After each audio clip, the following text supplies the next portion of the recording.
একসময় নারকেল চাষের জন্য বিখ্যাত ছিল নাইজেরিয়ার লাগোস শহরের উপকূলীয় গ্রাম আপাকিন, যা আজ সমুদ্রের আগ্রাসনে বিলীন হওয়ার পথে।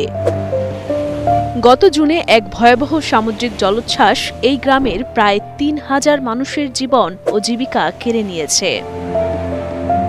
মাছ ধরার নৌকা, জাল, এমনকি পূর্বপুরুষদের কবরস্থানও ভেসে গেছে সমুদ্রের অতলে। এটি কেবল একটি বিচ্ছিন্ন ঘটনা নয়, বরং সমুদ্রপৃষ্ঠের উচ্চতা বৃদ্ধির কারণে এই প্রাচীন জনপদটি ধীরে ধীরে তার অস্তিত্ব হারাচ্ছে। গ্রামের প্রধান আবিম্বোলা ইয়োউন জানান, কমনওয়েলথ নেতাদের সাহায্যে প্রতিশ্রুতি সত্ত্বেও সমুদ্রের ক্রমবর্ধমান জলোচ্ছ্বাস তাদের অসহায় করে তুলেছে। তিনি আশঙ্কা করছেন তাদের পৈতৃক ভিটা খুব শীঘ্রই সমুদ্রের গর্ভে বিলীন হয়ে যাবে। আমরা এই এলাকা থেকে ২০টি কবর খুঁড়ে ফেলেছি। আমরা এখনো পুনরায় দাফনের জন্য কোনো জায়গা খুঁজে পাইনি। এই কবরগুলো আমাদের পূর্বপুরুষদের। আমি যেখানে দাঁড়িয়ে কথা বলছি সেখান থেকে একসময় আমার বাবার বাড়ি দেখা যেত, কিন্তু এখন শুধু অথৈ সমুদ্র। আফ্রিকান আর্থ সায়েন্সেস জার্নালের ২০২২ সালের একটি প্রতিবেদন অনুযায়ী গত ৫ দশকে লাগোসের প্রায় ৮০% উপকূল রেখা বিলীন হয়ে গেছে। এই গবেষণায় বলা হয়, বেনিন উপসাগরে গভীর সমুদ্র বন্দরগুলোই এই ভাঙনের প্রধান কারণ।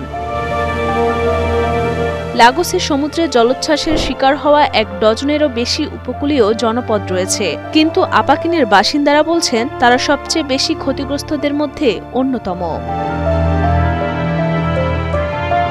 লাগোস রাজ্য সরকার বলছে, সমুদ্রপৃষ্ঠের উচ্চতা বৃদ্ধি দীর্ঘমেয়াদী জলবায়ু ঝুঁকির মধ্যে সবচেয়ে বড় হুমকি। তবে পরিবেশবিদ ফিলিপ জ্যাকপট যুক্তি দেন যে বিশেষ ডাঙ্গোটে, তেল শোধনাগার এবং গভীর সমুদ্র বন্দরগুলোর মতো সরকারি প্রকল্পগুলো উপকূলীয় জনপদগুলোর জন্য সমানভাবে ক্ষতিকর।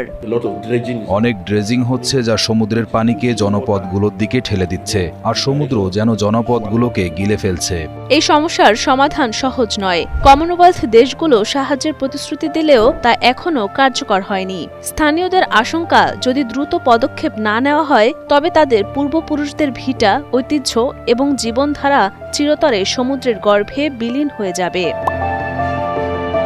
এটি কেবল নাইজেরিয়ার সমস্যা নয়, এটি বিশ্বের অনেক উপকূলীয় অঞ্চলের জন্য একটি সতর্ক বার্তা, যেখানে জলবায়ু পরিবর্তন এবং অপরিকল্পিত উন্নয়ন মানুষের জীবনকে হুমকির মুখে ফেলছে।